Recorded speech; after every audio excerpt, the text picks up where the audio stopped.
Et notre invité ce matin, c'est François-Xavier Bellamy, tête de liste de LR aux élections européennes. La Banque Centrale Européenne. Bonjour François-Xavier Bellamy. Bercy a émis 284 milliards de titres obligataires sur les marchés. Nous avons en France une dette qui représente 3 000 milliards. Est-ce que c'est trop ? Est-ce qu'il faut désendetter le pays ? Et quels seraient vos plans pour éventuellement commencer à désendetter la France ? Est-ce que c'est trop ? Oui. Faut-il désendetter le pays ? Oui. Et pourquoi ? Parce que pendant très longtemps, on a vécu, comme vous le savez, avec une sorte de mythe de l'argent gratuit. On se disait que la dette ne coûtait rien, les taux d'intérêt étaient faibles, voire négatifs. Et donc, on a vécu avec l'insouciance des lendemains. Le gouvernement s'est autorisé une trajectoire budgétaire absolument stupéfiante. C'est-à-dire de l'argent gratuit qui était financé par qui ? Par des pays étrangers, la Chine peut-être, des pays qui achetaient des titres obligataires. Nous avons 52% de titres obligataires en France qui sont détenus par des prêteurs étrangers. Une grande partie à la Banque Centrale Européenne notamment. Ce qui pose un immense problème de souveraineté nationale et de maîtrise de notre destin. Parce qu'effectivement, au moment où la dette est d'une certaine façon le levier qui permet à des créanciers étrangers de peser sur les décisions françaises, et je le vois tous les jours déjà à Bruxelles.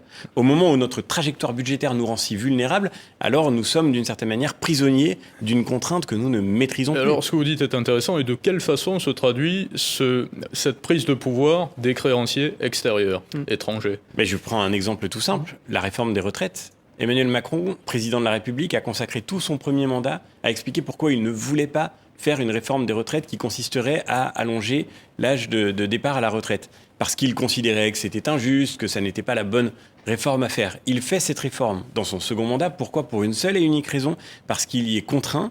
Il y est contraint par les engagements qu'il a pris vis-à-vis de Bruxelles en particulier. Le grand emprunt européen qui a été tellement célébré après la crise du Covid que pour ma part j'ai toujours dénoncé comme étant une usurpation, une supercherie, parce que ce grand emprunt, on ne sait pas comment le rembourser. Eh bien cet emprunt, il n'a pas été accordé sans contrepartie. Et les contreparties étaient explicites.